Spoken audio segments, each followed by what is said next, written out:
The story begins as we see a girl named Jill running away from soldiers, but she falls to her knees because of her injury. But she refuses to die a pathetic death, so she decides to fight, but the Prince Gerard breaks her sword, and the soldiers capture her. She remembers the time he proposed to her, and she thinks about how people called her a cold-blooded witch who only smiles when she's fighting. But she wasn't bothered by any of it, because Gerard was by her side, but she was heartbroken after learning his true intentions. He tells her she should be ashamed, because instead of admitting her crime, she decided to run away. So she explains she's being framed, but he isn't convinced, saying she hurt his sister Ferris. He explains if she had just trusted him blindly, she would have lived a long life and could have even become the queen. But he thinks things turned out for the best, because he doesn't wish for his children to turn out like her.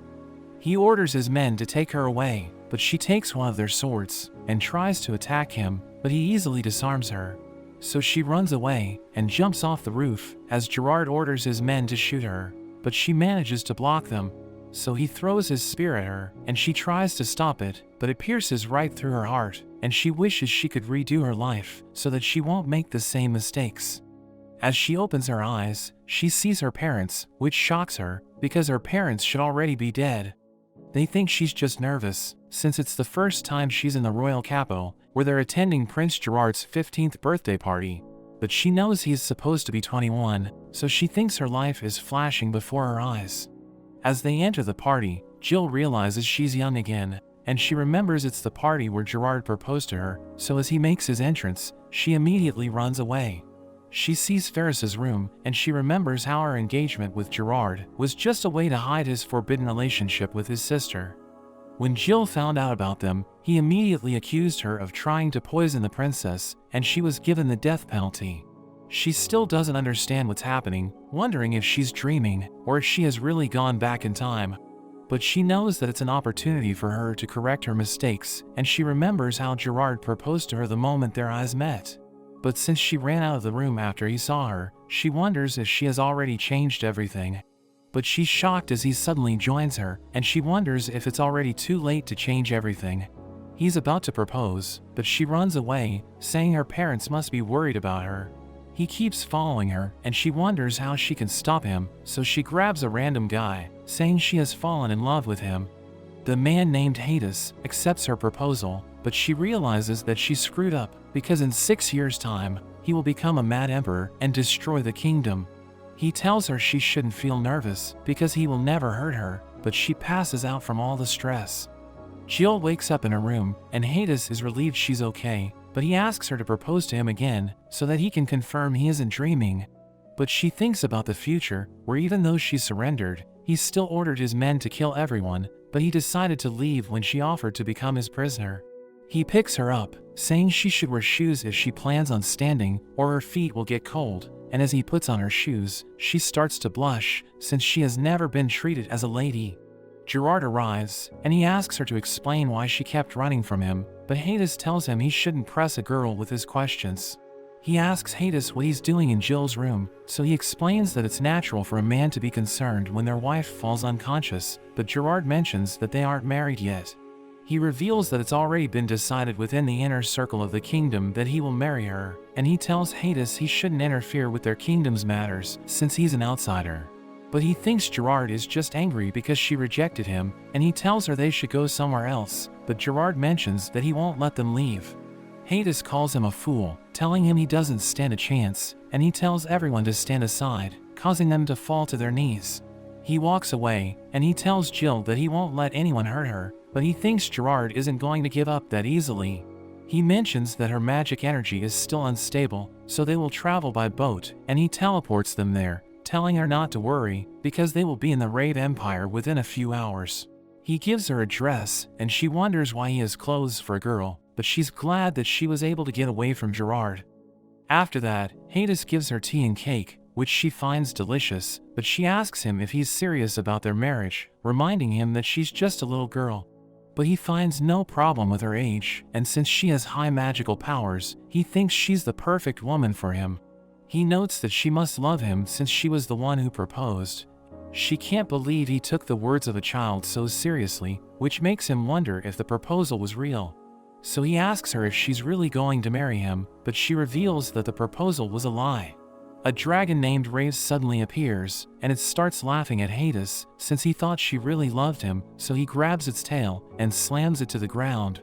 She thinks about the legend where the goddess of love and land named Kratos, and the dragon god of logic in the skies named Rave, dragged humanity through 1,000 years of war. Only people in the Kratos kingdom can use magic, while dragons are only found in the Rave Empire.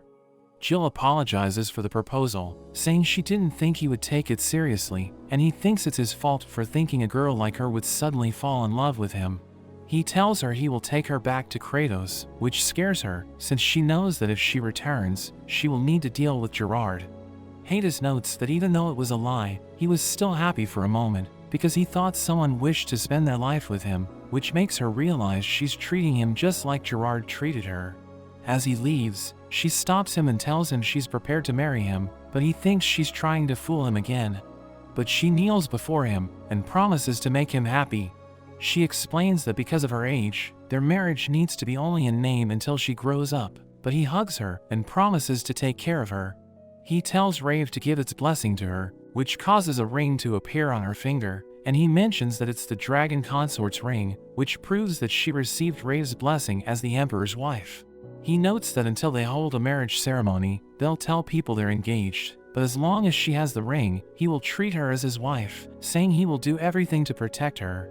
Their boat is suddenly attacked, and she thinks they should fight back, but Hades falls to his knees, telling Rave to take her to the harbor. But she refuses to leave, saying she will protect him, so she uses magic to lift the ship into the air, and she destroys the enemy's cannonballs with just her fists. They arrive at the Rave Kingdom, and Jill tells the soldiers to take care of Hades, saying they were attacked during the trip. Rave thanks her for saving him, and it tells her she shouldn't speak too loudly, because people will think she's crazy, and she realizes the other people can't see him. She sees a girl named Sphere looking for Hades, and she starts to cry, saying she didn't know what to do, because she heard he brought a girl back from Kratos. Rave reveals that she's the daughter of a local lord named Beal, saying she's her rival, since she was a candidate to become Hades' fiancée, and she approaches Jill, telling her she won't just let her have him. After that, Jill thinks about the Beelberg tragedy from her own time, where a feast was thrown to celebrate Hades' return from Kratos. But he didn't want to marry Sphere, so she killed the other candidates and set the palace on fire before taking her own life. Jill thinks that since Hades brought her with him, the tragedy won't take place again, but she notes that if it happens, it will lead to the war with the kingdom. Rave arrives, telling her that Hades has woken up, but he's worried about her because he learned that she met Sphere. He comes to the room with bread, and she's hesitant to eat them, but he forces her to try some, and she finds it delicious. He thinks she won't leave him after tasting his cooking, saying it will bind them together, but she thinks it sounds idiotic, so she slaps him. She wonders why he snuck out of the palace to meet her, and he tells her it's because he missed seeing her. He reveals that he ordered his men to take her to the imperial capital, but they kept her in the room, which makes her wonder if Beal is planning on rebelling, and Rave thinks he was the one who attacked them. She asks him if he's really cursed, and he mentions that he wishes she would love him, but he doesn't want to fall in love with her. He tells her about how he was a prince who was far removed from the line of succession, and due to his mother's status as a concubine, he couldn't stay in the capital. So he was sent to the borderlands, because his mother saw him as a monster, since he was the only one who could see Rave. There were strange things that started happening after his 11th birthday, when his older brother died of an illness, and after that, all the princes who were next in line died one after another, which made him feel that something was trying to make him the emperor. He told everyone he was innocent, and the only person who believed him was his older brother Vissel, but he was a lesser prince, so he didn't have the power to do anything. The strange deaths continued happening for 5 years, so his father made him the crown prince, but he decided to leave the palace because he was afraid of him. And on the day of his coronation, his mother took her own life, which led to him getting the title of the Cursed Emperor. Jill looks suspiciously at Rave, but it assures her that it didn't do anything, saying Hades would have become the emperor even if none of that happened. He mentions that she shouldn't feel bad about him, because everyone supports him after Vissel convinced them. But she knows that Vissel is the one who will leak information to Kratos in the future, which leads to Hades executing him and all of his half-siblings. She asks Hades if he thinks it's unfair how everyone treats him, but he explains that they're his people, so he needs to protect them no matter what. He mentions that his curse shouldn't affect anyone else, as long as he has a wife who has received Rave's blessing, and he notes that they should be able to live happily for another 3 years. She notes that he has countless enemies around him, so she asks him how he plans on dealing with them, and he notes that if Beal has really betrayed him, then he will crush him. But he doesn't wish to use violence, which means they need to collect information, so she tells him to stay in the palace, while she leaves to investigate. He thinks it's too dangerous for her to act alone, but she explains that it's her duty as his wife, which makes him so happy that he falls to the ground.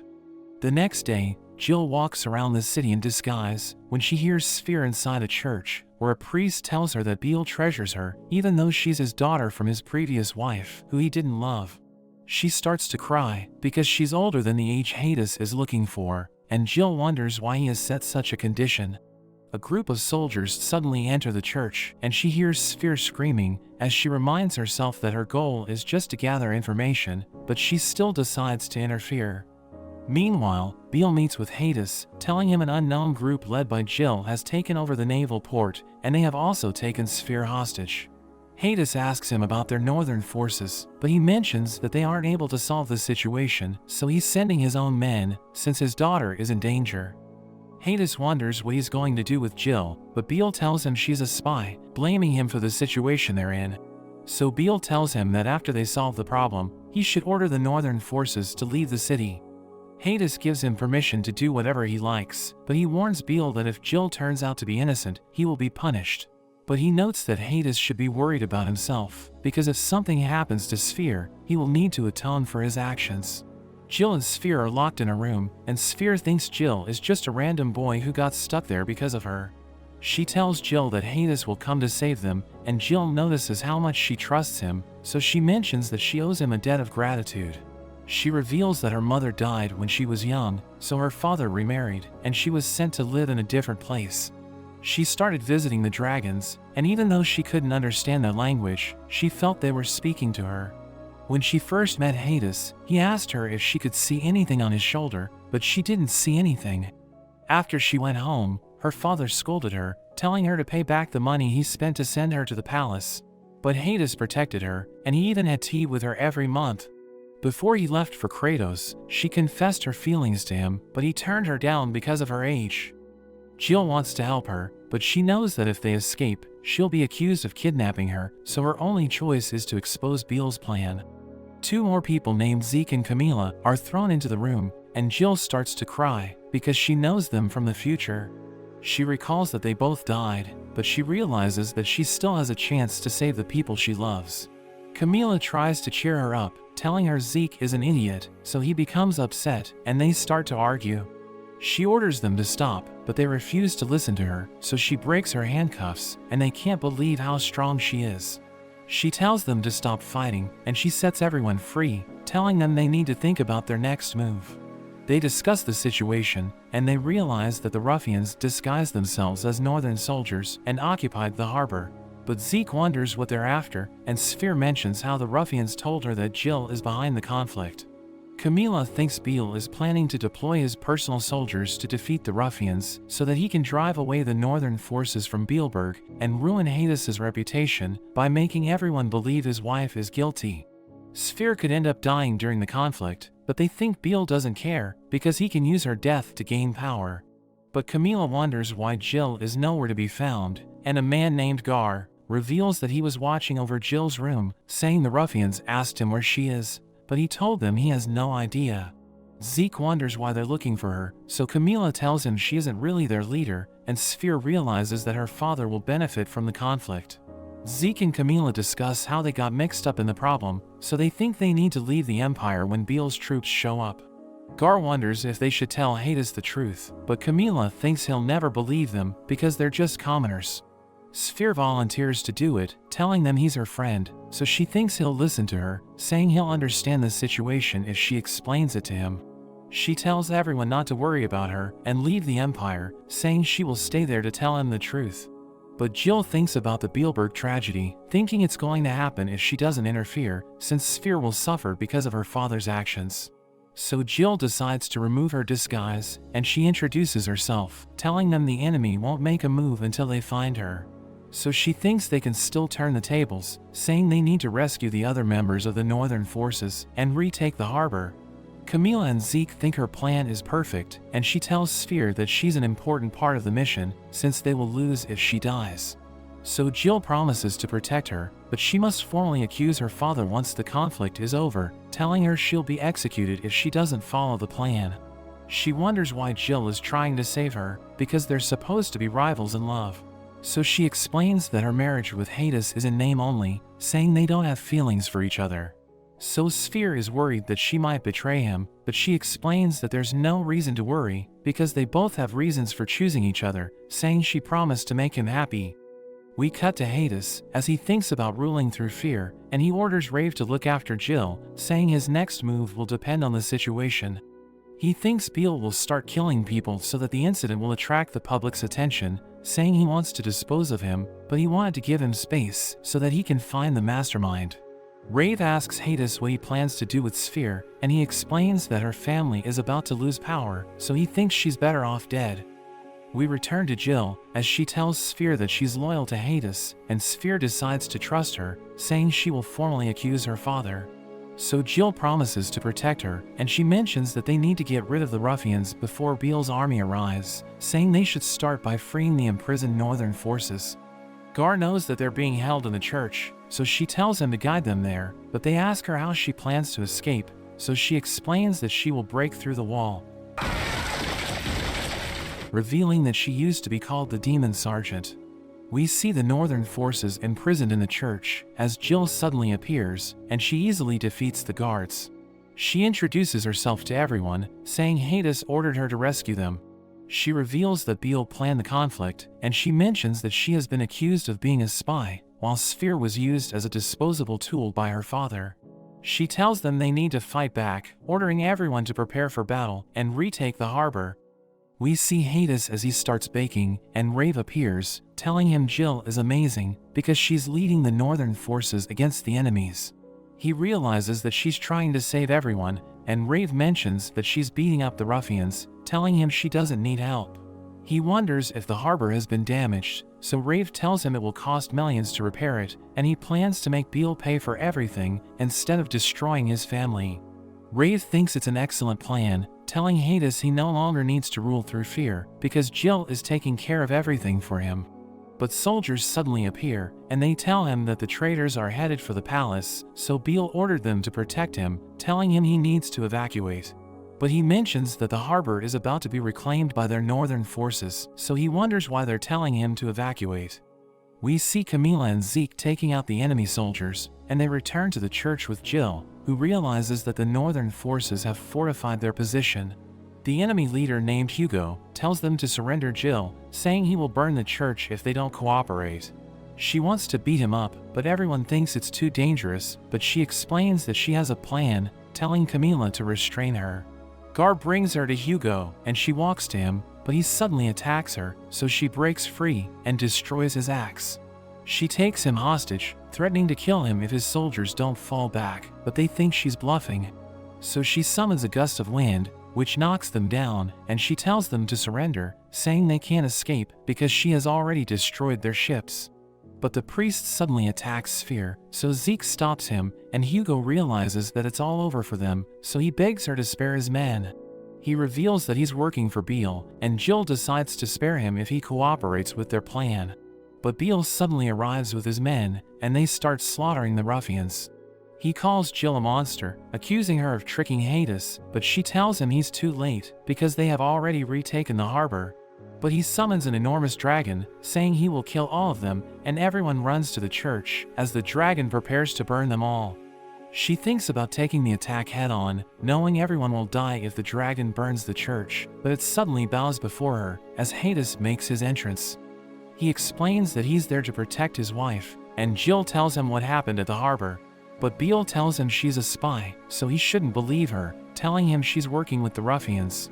He grabs onto Hugo, knowing he isn't a member of the Northern forces, but Hades introduces himself as his emperor and orders Hugo to give him a report about what happened. He wonders why Hades is doing this, so he explains that he doesn't want to use violence because his wife wants to save everyone, telling Hugo to cooperate before he changes his mind. So he orders his men to bow before the emperor, and he swears loyalty to him, telling him that Beale is the mastermind behind the incident. So Hades realizes that Jill is innocent, and he forces Beale to bow before him, telling him he needs to atone for his actions. Hades knows that he tried to kill Sphere, thinking he deserves to be executed, thinking he's despicable. Hades asks him about his second wife and daughter, and he realizes that his expression has changed, so he notes that Beale cares about them. He threatens to make them suffer, but Beale begs him to spare them, so Hades tells him to confess his crimes and surrender Beelberg to him, saying he won't hurt anyone if Beale cooperates. But he starts laughing, reminding Hades that countless people died because of his curse, and he mentions that nobody likes him, saying everyone wants him to die. Hades tells him he's right, but he mentions that he's still the emperor, and he orders his men to take him away.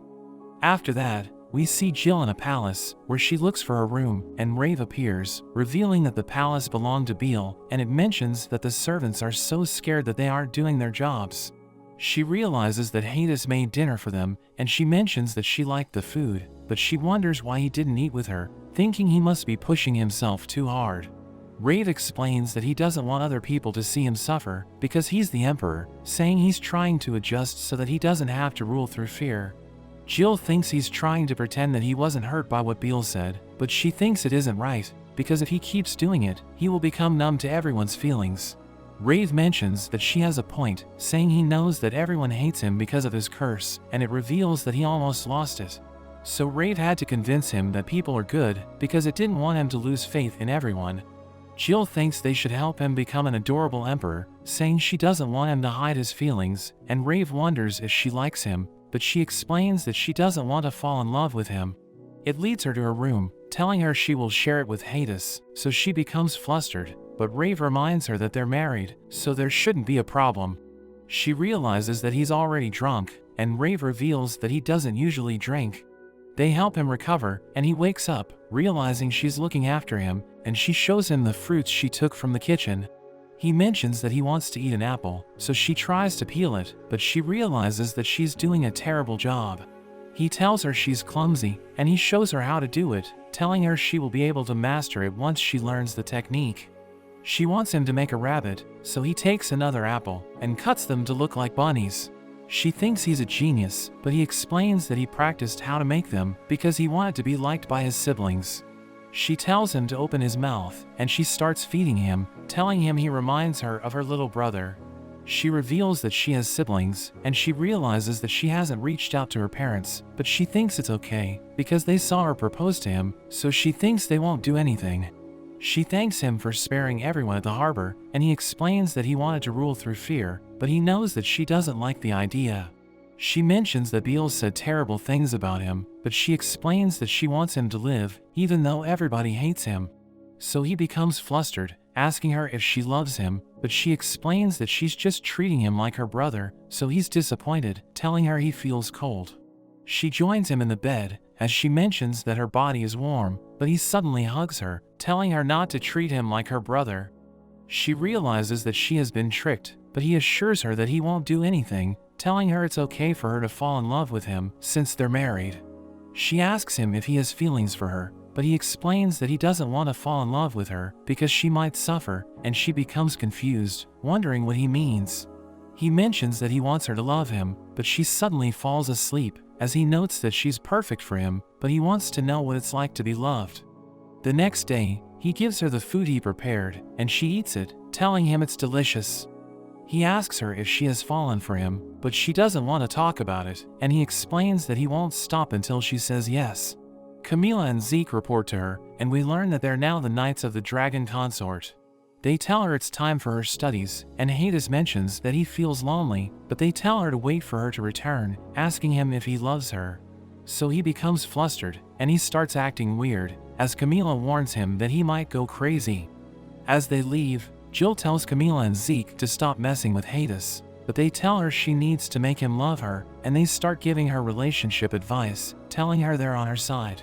She reveals that she doesn't know how to deal with men because she has no experience whatsoever, and Camilla finds her adorable.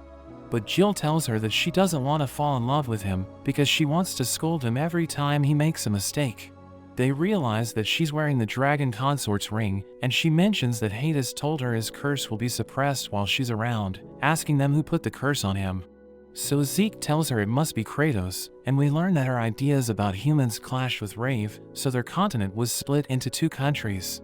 Rave became a barren land because of her curse, but the Dragon Emperor found a bride with incredible magic powers and built a barrier which protects the Empire from the curse. Sphere suddenly arrives with a letter, and she shows it to Jill, who realizes that Gerard was the one who wrote it. She starts reading it, but the wind blows it away, and Hades picks it up, realizing that Gerard is coming for her, so he decides to take him on, saying they must prepare for his arrival. After that, Zeke wonders what Gerard is up to, because he's suddenly decided to visit them, and Camila thinks he wants to take Jill away. They see her wearing a beautiful dress, but she looks upset, so Sphere tells her to smile, but they realize she looks like a villain. She explains that she doesn't know how to make a cute face, so Sphere tells her to have more confidence, telling her she looks amazing. Sphere suggests wearing accessories, but Jill just thinks about carrying a weapon since she hates Gerard. But Sphere reminds her that he thinks she was kidnapped, so she should try to prove him wrong by showing him she's happy to be there. She meets Hades, who tells her she looks great, and Camila reminds them that it's almost time to meet Gerard. So he explains that the Kratos government thinks he kidnapped her, and he wants her to attend their meeting so that she can prove them wrong, but he wonders why she looks upset. So she tells him the enemy is about to attack them, saying Gerard isn't really after her, but she promises to protect Hades. They make their way to the meeting, as Jill mentions that she can't smile, because she can only think about killing Gerard. But Hades realizes that Gerard is the only one she's thinking about, so he becomes jealous, thinking she must be in love with him. He decides to leave her behind, because he doesn't want her to see Gerard, reminding her that she's his wife.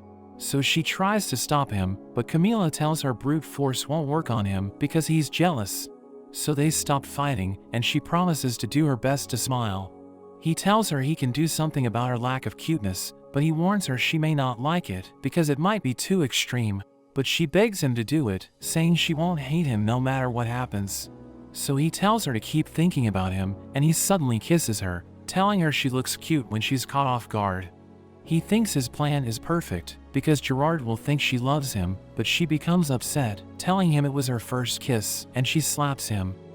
They meet with Gerard, who thanks them for agreeing to meet him despite his sudden visit, but Jill tells him she has nothing to say to him, and Hades apologizes for her behavior, saying they just had a fight.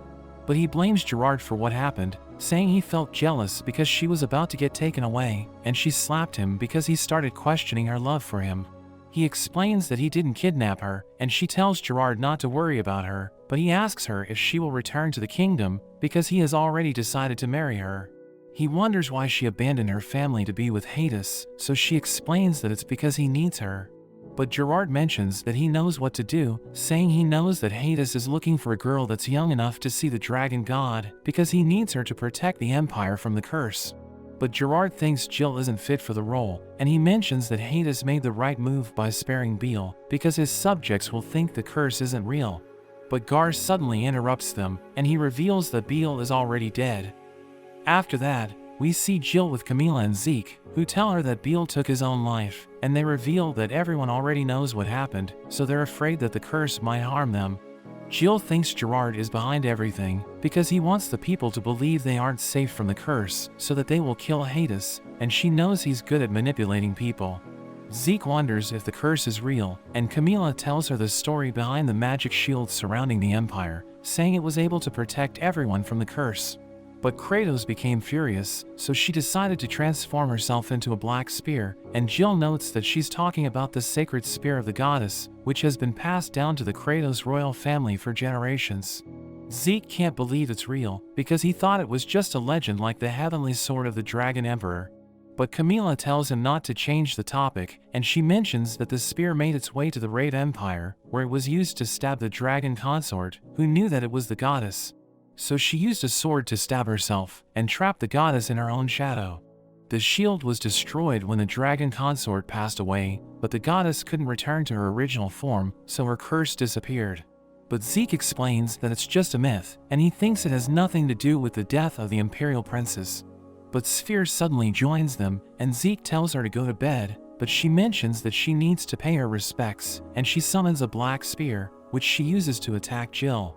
They realize she's possessed, and she mentions that she's the true wife of the Dragon Emperor, calling Jill an imposter. Zeke and Camila charge in, but Sphere pushes them back, and Jill sees an opening, so she disarms Sphere, causing her to collapse.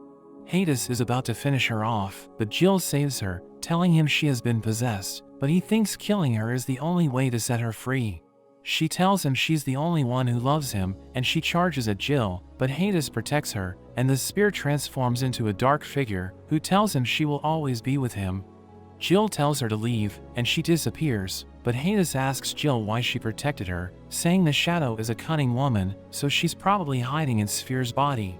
Jill tells him not to hurt Sphere, but he wants to get rid of her, telling Jill to hand her over, but she refuses, asking him why the shadow called herself his true wife.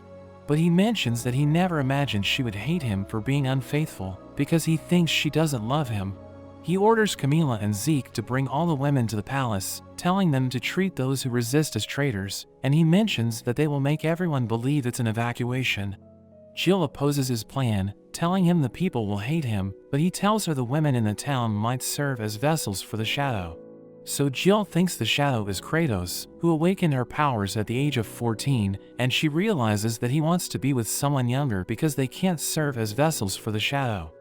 He orders Camila to keep Sphere under observation, and he tells Jill he's making compromises for her, saying he has decided to bow to his wife. We see Jill in her room, as she thinks about everything that's happening, thinking the legends must be true, and she realizes she's caught in the middle of the conflict between two deities. She thinks about Hades, and she realizes he's nothing like Gerard, because he seems like a good man, and she wants to thank him for saving her. As she leaves her room, she immediately sees him, and Rave tells him to apologize, but he thinks he didn't do anything wrong. She looks at his left hand, realizing he still hasn't treated it, so she offers to heal it for him, but he tells her to stop. She tells him she doesn't like the way he's treating her, and she thinks they will never have a happy family because he isn't taking their relationship seriously. He admits that she has a point, telling her they shouldn't fall in love with each other because they will both suffer in the end. A group of men suddenly appear, telling them the town is on fire and the people are headed for the palace. One of them is holding a knife, so Hades prepares to fight, and he orders Rave to protect Jill with a barrier as he attacks the men, knocking them down. One of them begs him to return his wife and daughter, thinking they'll be sacrificed to him, but he explains that it's just an evacuation. Gar appears, and he reveals that the town is in chaos, as Hades realizes that the people want to kill him, so he decides to take care of everything. Jill tries to stop him, but Rave tells her he can't hear her, telling her she'll be safe as long as she stays in the barrier. We see Camila and Zeke with Hugo, as they watch the town burn, and they realize that everything is going just as Jill predicted. Hugo notes that the flames started at the same time, and he mentions that it looks similar to Beale's arson plan, so he thinks Beale is still alive. He reveals that a group of men wearing black hoods made everyone go on a riot, and Zeke sees them running around the town, realizing they're planning to use the Kratos ship to escape. Camila realizes that one of them is Beale, and she can't believe he's working with Gerard, so Zeke thinks they should capture him. Jill tells Rave to let her go, but he tells her not to worry, because Hades can destroy the town in an instant if he wanted to. He explains that the sacred spear has appeared, so the shadow will possess the girls in the town, and Jill wonders if the spear is Kratos, so he explains that it's a piece of her, which came to scout on Jill. He reveals that she's looking for vessels to bring herself back, because she can't return to her original form, and he mentions that Jill is the shield protecting Hades from Kratos' love. We learn that when Kratos loves someone, she thinks she's free to do whatever she wants with him, and Rave reveals that her goal is to marry Hades. Jill thinks they should just let her marry him, so that she will leave them alone, but Rave explains that it won't work, because she's a jealous goddess, so she will still destroy Jill. She wonders why she's locked away, because she's supposed to be the shield, so he reminds her about the legend, telling her the only way to defeat Kratos would be to stab herself, and seal her using the heavenly sword. He suddenly transforms, revealing that he's the heavenly sword in the legend, and Jill realizes that they made her the dragon consort because they were planning to kill her along with Kratos. but she wonders why they're protecting her, and she realizes that Hades loves her, so she tells Rave she wants to fight Kratos, but he explains that she needs the heavenly sword to defeat her. So she tells him she needs his help, telling him they're running out of time, but he refuses to help her, thinking her plan will never work. But she explains that she knows the future, saying the Imperial Princes will work with Gerard, and a war will break out. Hades will fight to protect the Empire, but everyone will hate him, and she asks Rave if he thinks that such a future is acceptable. He reminds her that they tried to use her as a decoy, but she thinks it would have been better if they just worked together, saying she's angry because Hades never asked for her help. She realizes she has fallen in love with him, and she wants to save him by defeating Kratos, so she uses the heavenly sword to shatter the barrier. In a flashback, we see Hades as he wonders why his family is ignoring him, so Rave blames himself for what's happening, saying Hades is his reincarnation, so he's different from the others. But he blames Kratos instead, and he thinks he needs to do something about her curse, because it's taking everything away from him. Rave tells him she will stop bothering him after he finds a dragon consort, and Hades decides to study hard, because he wants to break her curse and protect everyone from her, thinking it's the reason why he was born. We return to the present, as Hades stands before an angry mob, and he hears Kratos, who tells him she's the only one who will ever love him, because he's a terrible person. He thinks she's right, because everyone hates him, and he notes that he doesn't know what to do next, wondering if he should just kill everyone. But the bell suddenly rings, as Jill makes her entrance, introducing herself as the wife of the Dragon Emperor, and she tells Kratos she won't let her have him. He can't believe she's there to protect him, but Rave asks her what she's doing, so she explains that she's trying to convince everyone that Kratos is the real enemy. Kratos suddenly appears, and she flies to Jill, who decides to fight her head-on. She struggles to keep up with Kratos, and she flies away, but Kratos multiplies her body, and she threatens to destroy the town, so Jill creates a barrier to protect everyone. But the attacks are about to overwhelm her, so Hades creates another barrier, and everyone realizes he's trying to protect them from Kratos. Jill continues to fight, but she notes that she's running out of magic, so she thinks she needs to find the main body to defeat Kratos. She thinks Kratos is a proud goddess, so she throws away the heavenly sword, and she challenges her to a fight as a woman. So Kratos shows her main body, and she tries to stab Jill, who manages to catch her, telling her it's the second time they met. She wonders why Jill remembers everything, and she recalls how she was killed using the sacred spear, realizing Kratos was the one who turned back time. She tells Jill to give Hades back to her, but she refuses, telling her he never belonged to her, and she breaks her in half, before throwing her away. She realizes she has already reached her limit, and she collapses, but Gerard catches her, saying he will take her back to the kingdom. Camilla and Zeke try to stop him, so he prepares to take them out, and Jill thinks they're going to die, but Hades suddenly attacks him, and he easily overpowers him. He mocks his goddess, saying she's already broken, and he traps him in a bubble, before blowing him away. After that, Hades thanks Jill for protecting the town, and he tells her to marry him, so she thinks about telling him how she feels. But she doesn't feel comfortable saying it, and she tells him she wants to leave him, so he becomes devastated. But as she's about to tell him how she really feels, he suddenly collapses, and Zeke notes that he isn't breathing. That evening, Hades asks Jill if she loves him, but she asks him how he feels, and he struggles to tell her he loves her, so he promises to say it later.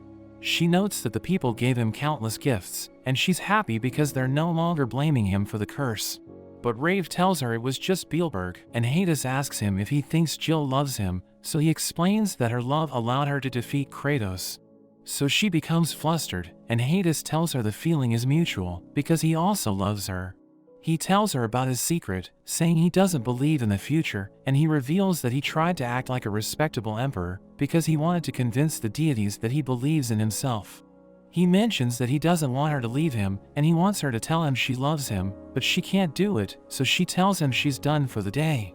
But he suddenly kisses her, telling her she looks cute, but she slaps him again, as Rave notes that they love each other, but he knows that they still have a long way to go.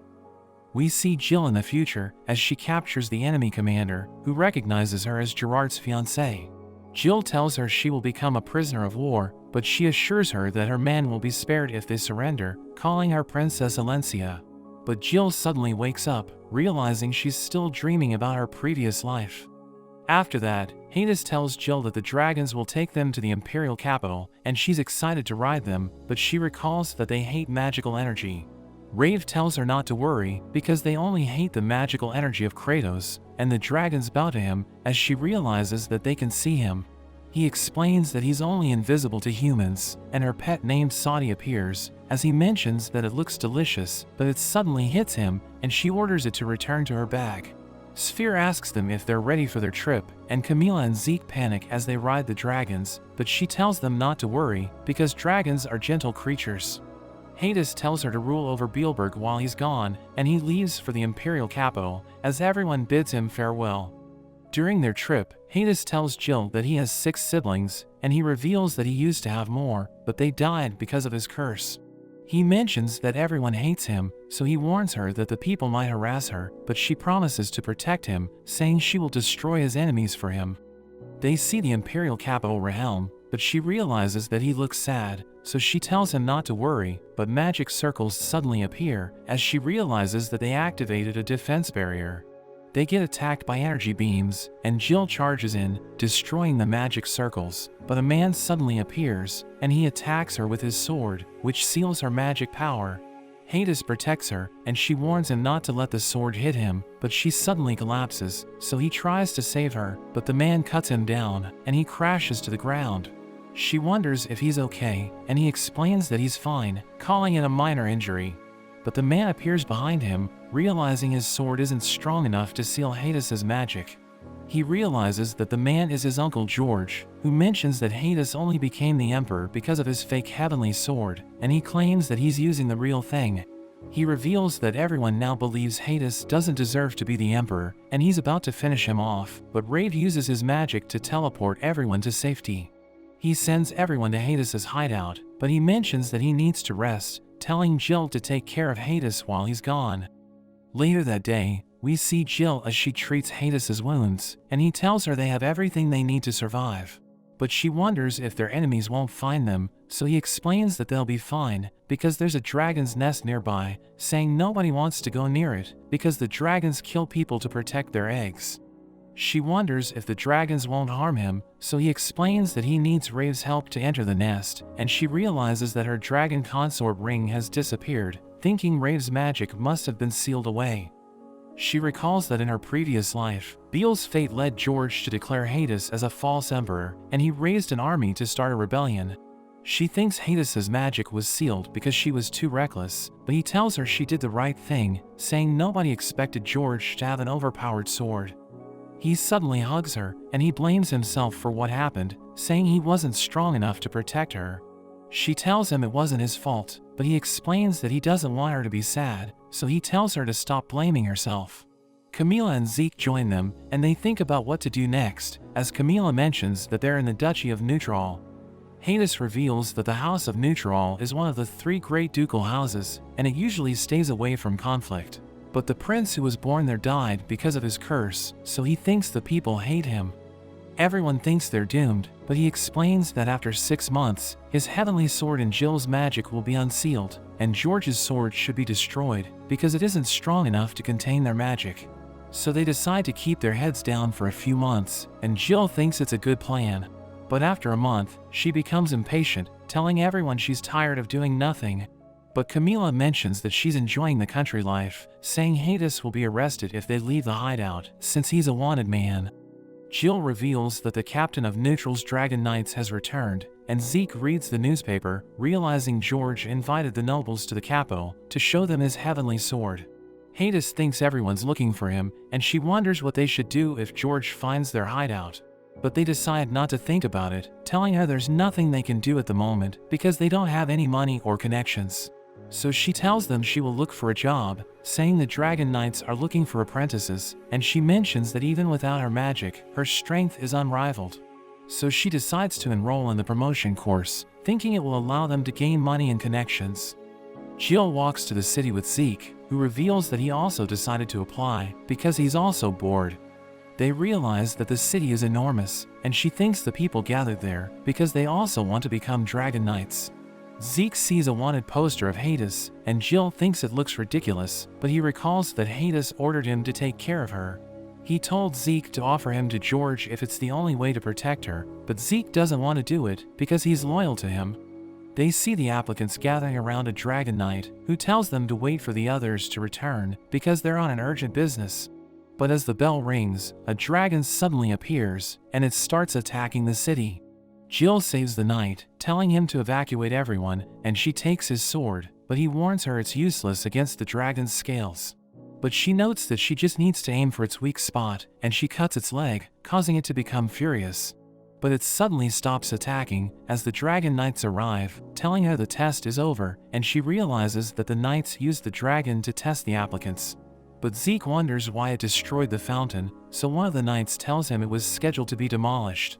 He reveals that the dragon was trained by the knights, but she wonders why it suddenly stopped attacking her, and we see Hades watching them, as Camilla realizes he was the one who stopped the dragon. But he tells her to keep it a secret, because he doesn't want Jill to become upset, and Camilla wonders why the dragon consort can't control the dragons. So he explains that dragons are familiars of the dragon god, who ranks higher than her, so she doesn't have the authority to control them, and he adds that she has the magic of Kratos, so they will never obey her. Camilla asks him if he can use them to retake the capital, but he explains that it will affect Rave's divinity and weaken his protection of the Empire, so he doesn't want to do it. He suddenly hears Kratos' voice, so he panics, but he doesn't see anything around him. The captain of the Dragon Knights appears, telling Jill and Zeke they were able to pass the test, and she introduces herself as Princess Alencia. Jill recalls that in her previous life, Hades tried to rescue Alencia after she was captured, so Jill's soldiers told her to retreat because they're no match for him. But Alencia mentions that she's expendable, and she breaks free, saying she doesn't want to be a useless sister to Hades, so she takes her own life. Jill looks forward to working with her, and she welcomes Jill to the Dragon Knights, hoping they will be able to work well together. The next day, we see Hades as he gives Jill her lunch, and she heads to the city with Zeke, saying she won't let him beat her in their training matches. The new recruits gather before Alencia, who announces that they will have their initiation, where they will greet her dragon Rosa, because she wants to see if they're compatible with dragons.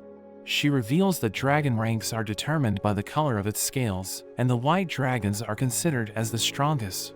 She adds that when the scales are of the same color, they check the eyes to determine who has the higher rank, saying those with golden eyes are considered superior. She mentions that Rave is the only white dragon with golden eyes, so Jill realizes that he really is the dragon god. Alencia explains that black dragons are extremely rare, saying they're like the kings and queens of the dragons, and she mentions that Rosa has red scales, so she ranks just below them. Alencia reveals that the Dragon Knights' rankings are determined by the color of their dragons, but she mentions that the apprentices wear blue armbands. She mentions that it's okay if Rosa rejects them, because the low-ranking dragons might still accept them, but if she returns their greetings, they will immediately get promoted. Zeke goes first, and he kneels before Rosa, but she immediately rejects him, and Alencia tells him it's okay, because even the senior knights were rejected. Rosa ignores the other rookies, and Jill kneels before her, but Rosa suddenly attacks her, so Alencia tells her to stop, and Zeke takes Jill away, but she wonders why Rosa attacked her, because she's the dragon consort. Later that day, Jill returns home, and Hades welcomes her back, but she heads straight to her room, as she notes that she feels useless. But he joins her, and he mentions that Zeke told him everything, so he knows that Rosa hurt her. He thinks about killing Rosa, but he suddenly starts talking to Rave, who tries to stop him, but he mentions that he has already made up his mind, saying they will cook her after he's done with her. He starts arguing with Rave, but Jill tells him to calm down, telling him she loves him, so he becomes flustered, and she mentions that she's hungry, so she eats the lunch he made for her, as she notes that she wants to make him happy. She tells him she wants to ride a golden-eyed black dragon, because it's the same color as him, and she promises to do her best to find one. The next day, Jill's superior orders her to patrol the town, and he tells her to meet the other apprentices in the Fountain Plaza. So she looks for someone with a blue armband, and she sees a boy, who introduces himself as Lawrence, and she notes that she wasn't expecting to see him there. She recalls that during her previous life, he was a brilliant strategist in her unit, and his decisions were always correct. She formally introduces herself, and she asks about the other rookies, so he reveals that they're the only ones in their unit. They start patrolling the area, as he explains that apprentices who have no affinity for dragons are sent on patrol so that they can get accustomed to the land. Jill wonders why they need to do it, so he explains that it can improve their affinity because dragons seem to like people who want to protect the town. She mentions that things are unstable in the capital, and he knows that people think Hades is a false emperor, but he mentions that the nobles are investigating the matter because they aren't sure if the stories are true.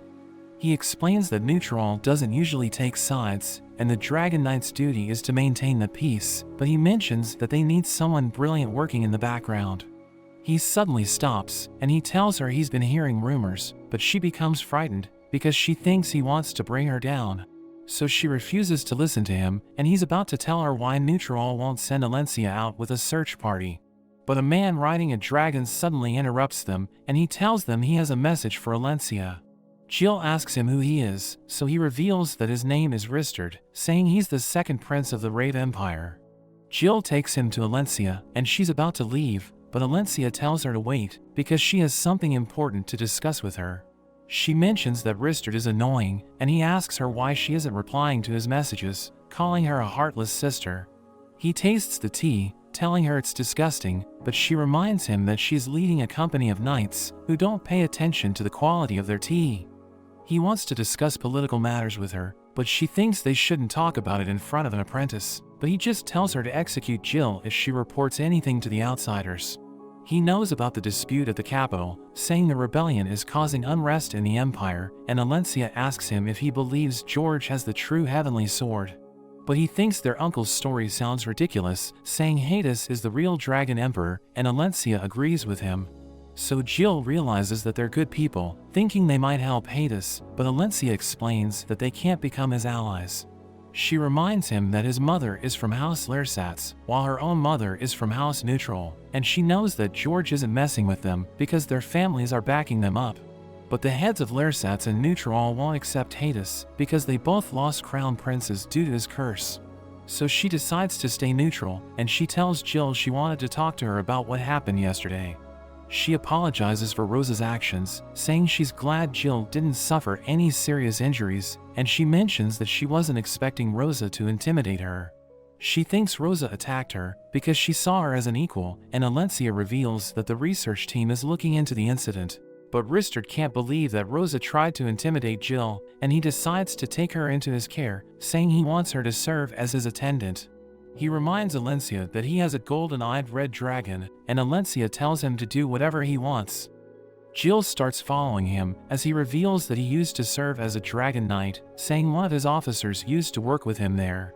The apprentices wonder why she's with him, and he tells them he will answer their questions.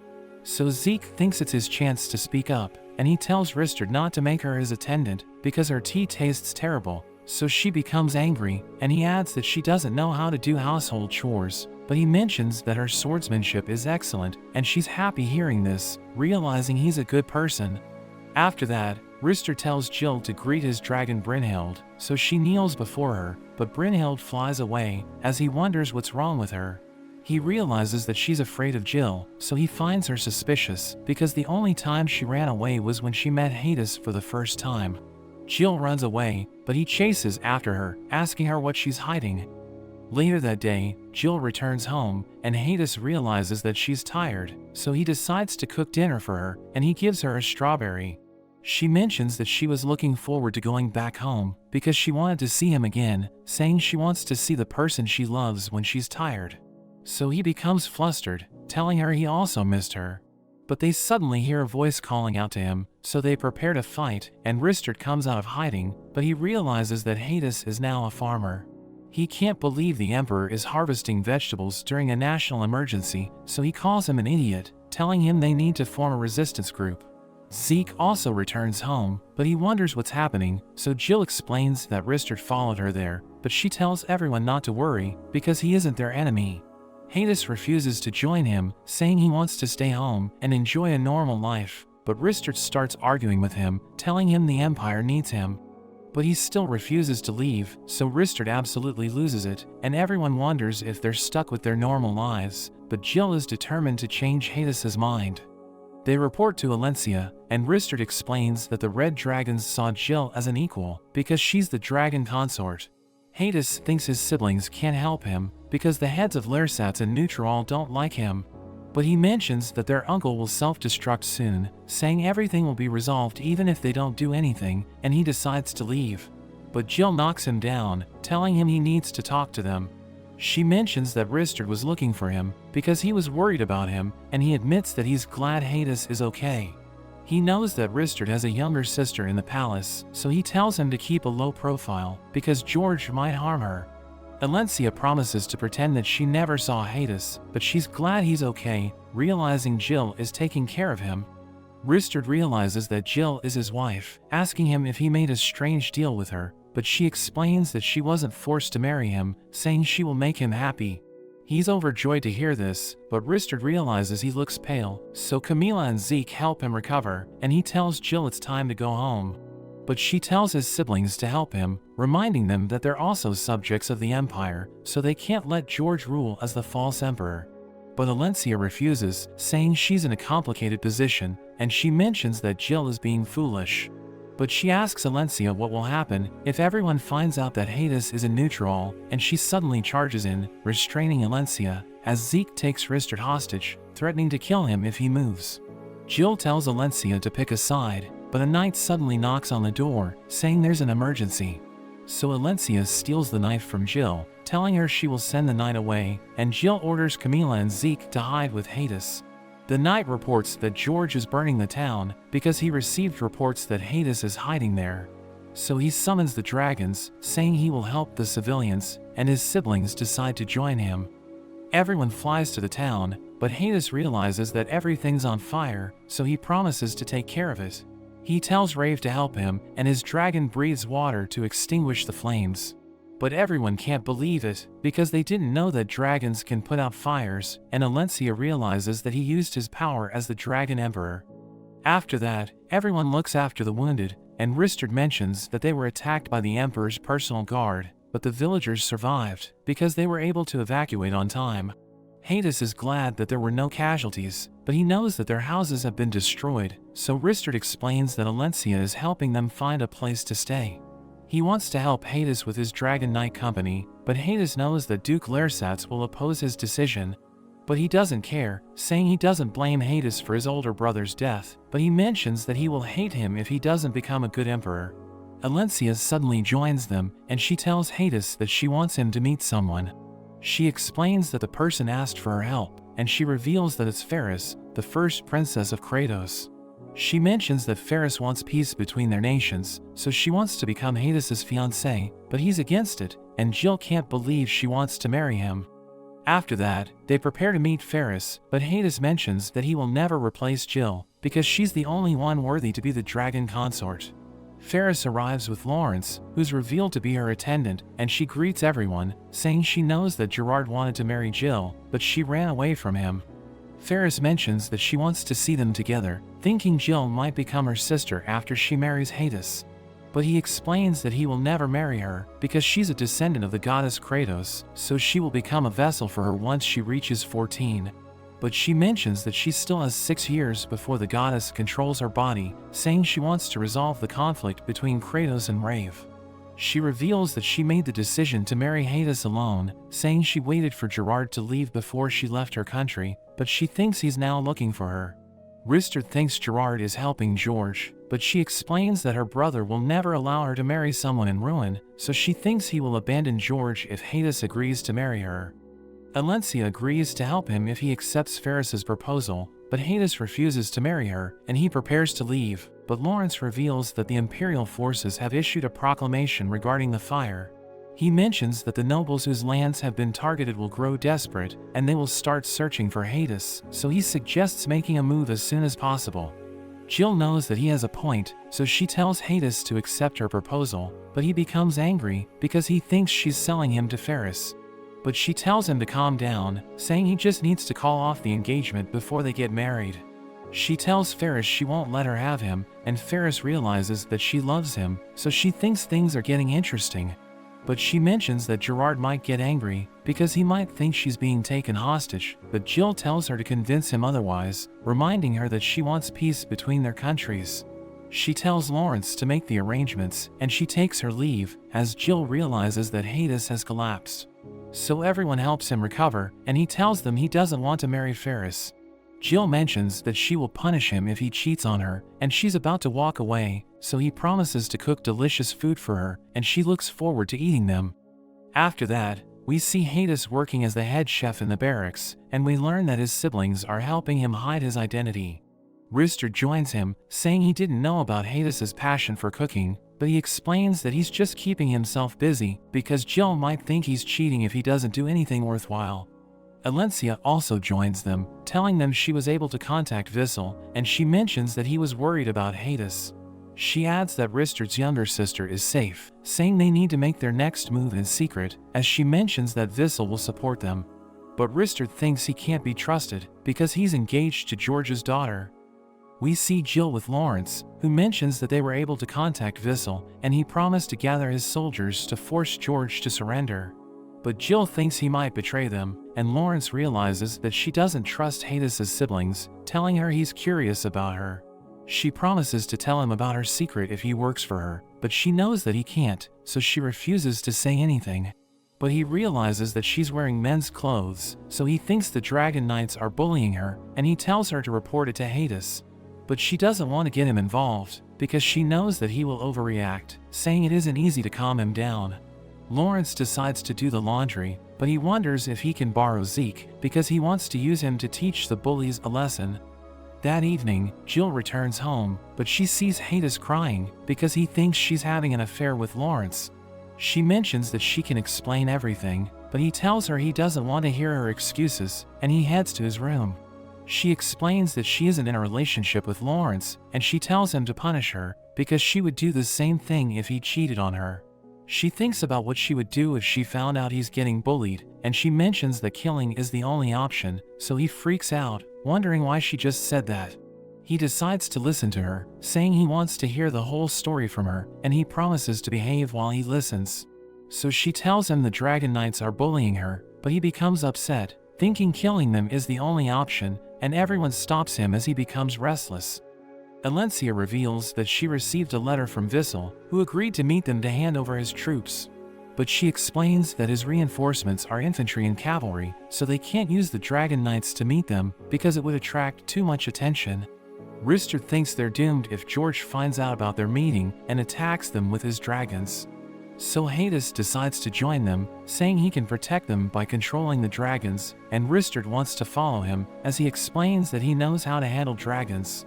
But Alencia decides to stay behind, because George might become suspicious if she leaves neutral. She tells them they will travel on horseback, and she explains that the handover point is 2 days away, so she wants them to be careful, telling them to return safely. Hades leaves with the others, and Camila asks Lawrence for directions, so he explains that there's a roundabout, saying he ordered Zeke to scout ahead. Zeke returns, and he mentions that the path is clear, but Lawrence wonders why he arrived from the wrong direction, so he admits that he got lost, and Lawrence realizes he's an idiot. He starts arguing with Camila, telling her to look around the forest, but she refuses, so he forces Lawrence to join him, and they scout the area together. Hades thinks they're getting along, and he tells Jill to join them, thinking she wants to be with Lawrence because she chose him as their guide. But she explains that the rumors about her relationship with Lawrence was made to distract the enemy, and Hades believes her, but he still finds Lawrence suspicious. Rister tells him to behave, reminding him that his subordinates are watching him, and Jill mentions that she's jealous because he has a good relationship with his brother. Camila asks her about Lawrence, telling her he appears to be interested in her, so she can understand why Hades is upset. She mentions that the meeting could be a trap, so she wonders why Jill decided to make Lawrence as their guide, because everyone finds him suspicious. So she explains that he's working under Gerard, because he wants to save his sister, who was taken into the inner palace of the Southern King of Kratos. Camila knows that the Southern King has a terrible reputation, because he enjoys spending time in the inner palace, so she feels sorry for Lawrence. They know that Gerard is controlling him, but Jill thinks he will help them if he gets dragged into their mess. Camila realizes that she's planning to get him on their side, telling her she should have told them about it earlier, but Camila is glad that she now understands what's going on. Hades thinks Jill is amazing, because she always considers everything when she comes up with a plan. But she wonders if he isn't worried that she might make the wrong decisions, so he explains that he isn't, because he's ready to destroy the traitors who stand in their way. So she realizes that he's expecting people to betray him, and she's determined to stay by his side, so that he'll never be alone.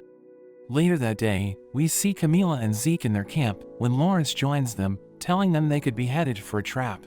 He thinks someone in neutral is planning to capture Hades so that everyone on his side will surrender. But Lawrence knows that Jill will fight for him until the end, and he suggests using a formation in case they run into a trap so that the Emperor can escape. He wonders if Jill said anything about him, so Camila mentions that she told them about his sister, and Zeke wonders if she's okay. Lawrence reveals that she's been sending him letters, so he knows that she's okay, because the Southern King isn't interested in her. He suddenly senses something approaching, so he tells everyone to be quiet as 3 dragons fly above them. Camila wonders what's happening, so Lawrence mentions that he has no idea, but he tells them there's nothing they can do. He thinks neutral is safe, because nobody will attack them as long as Ferris is there, and he comes up with a plan, saying everyone should hide near a dragon's nest in case something happens. He wants Zeke to tell Jill about the plan, but he wonders what Lawrence is up to, because he's supposed to be working for Kratos. So he explains that he wants them to win, because helping them is in his best interest.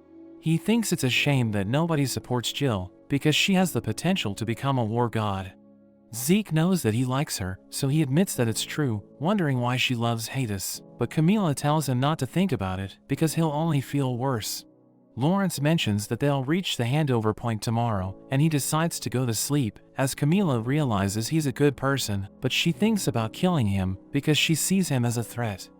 The next day, they see a dry river, as Lawrence explains that dragons built a nest upstream, so the water was dammed with rocks, and the river dried up.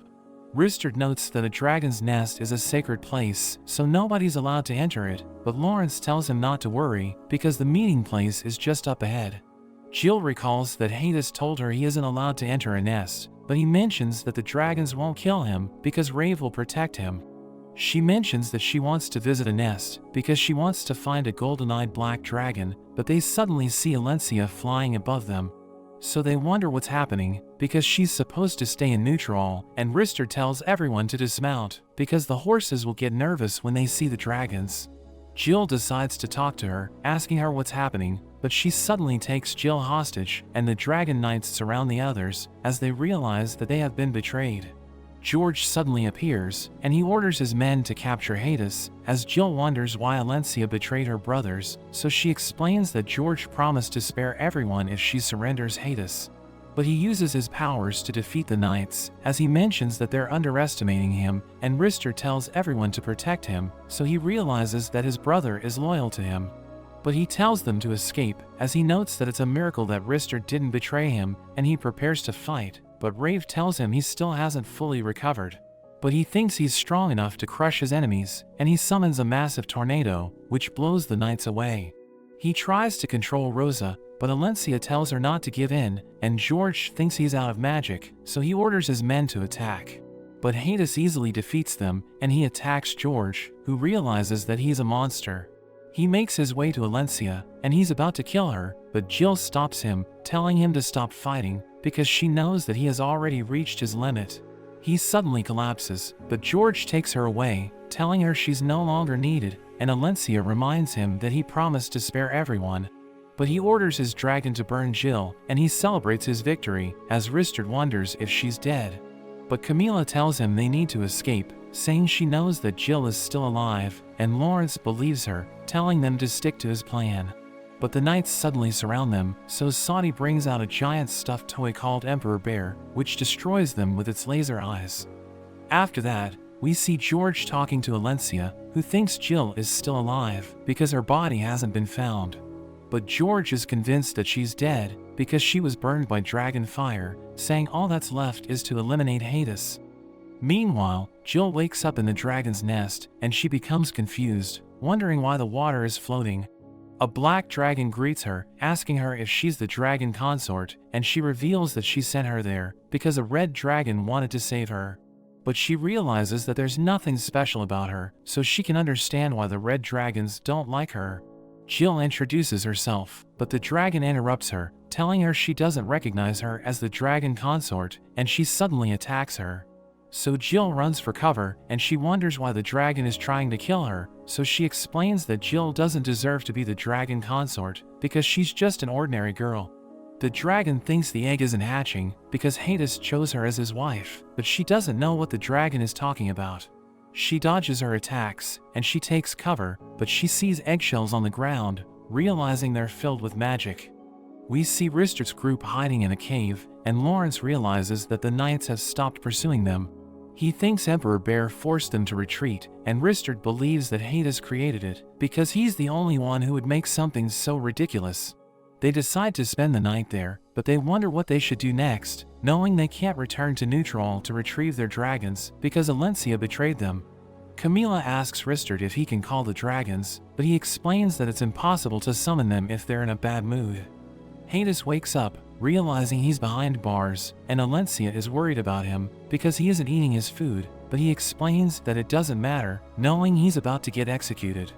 She reveals that she's working with Vissel to persuade George because they want Hades to live as a normal person, but he knows that it will never happen since he's the Dragon Emperor.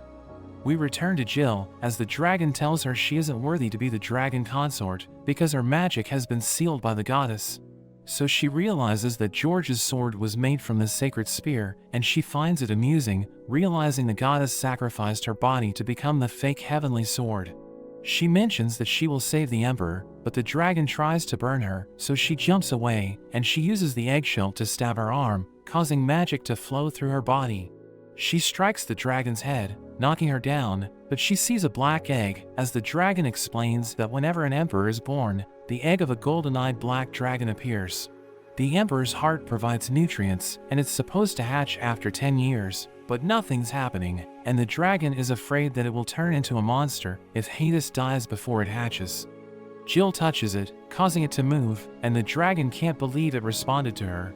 She reveals that she's waiting for it to hatch, because she will marry the golden-eyed black dragon, and Jill realizes she's lonely, saying she's sorry for hitting her. But the dragon apologizes for her behavior, realizing she acted without composure because she was frustrated that the egg isn't hatching.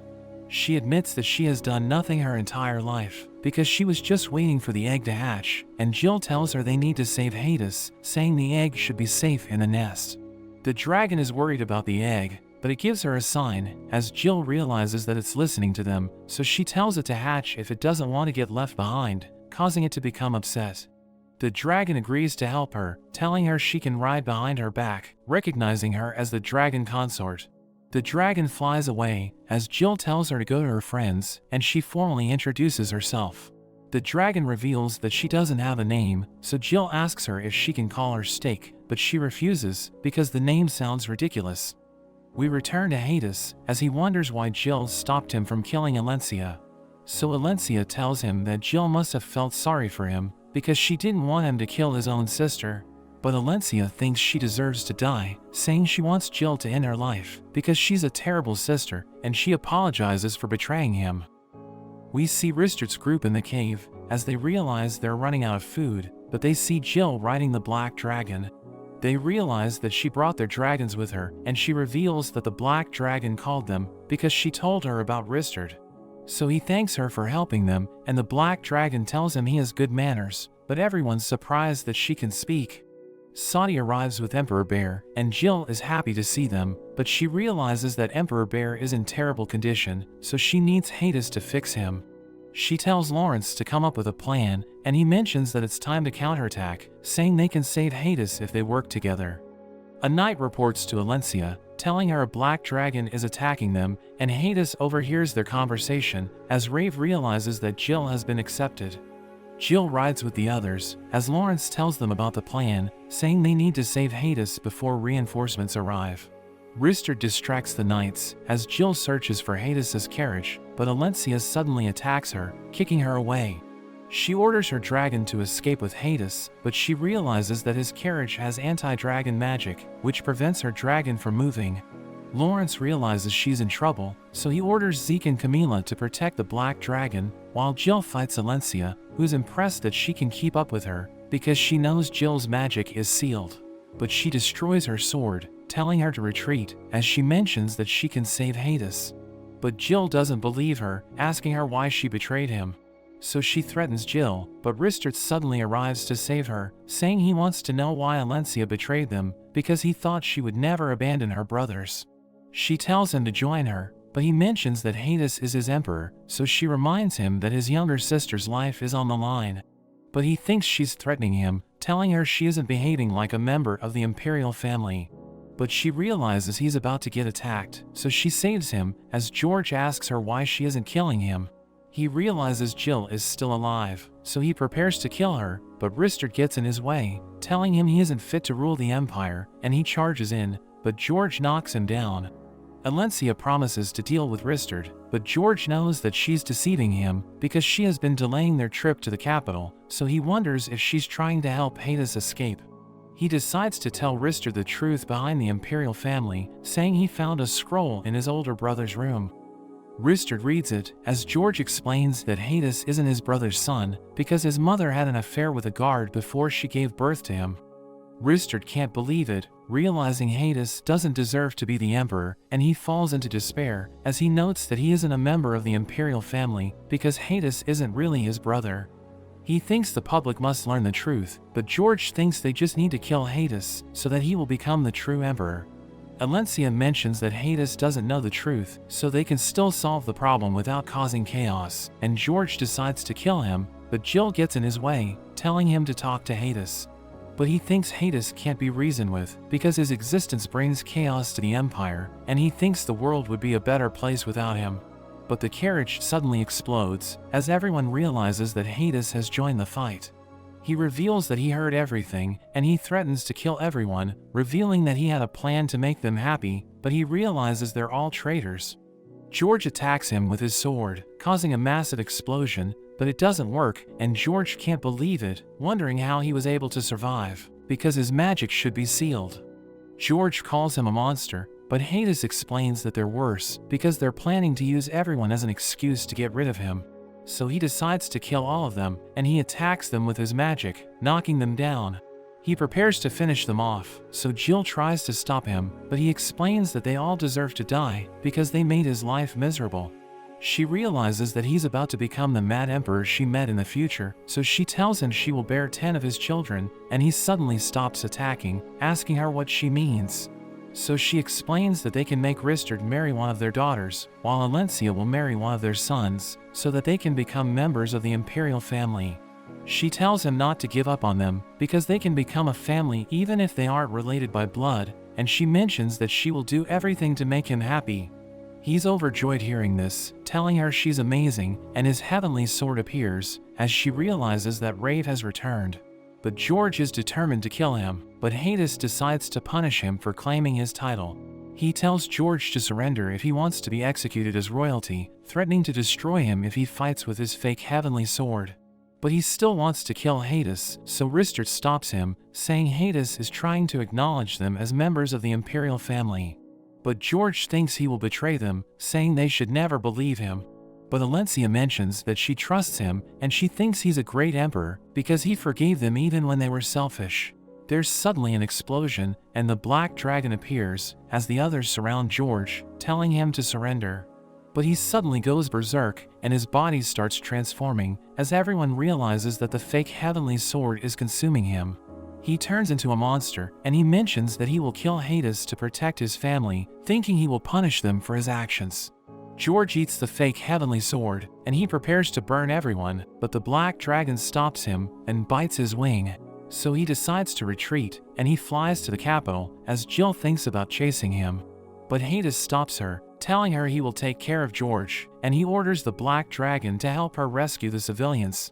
He reminds Jill that her magic still hasn't returned, so she's in no condition to fight George, and he uses Rave's power to teleport to the capital. We see George going on a rampage, as he mentions that he will fight the goddess, but Hades arrives to stop him. George tries to blast him with his energy beams, but Hades slices through them. He mentions that he admires George's courage to protect his family, so he decides to attack him with his full power.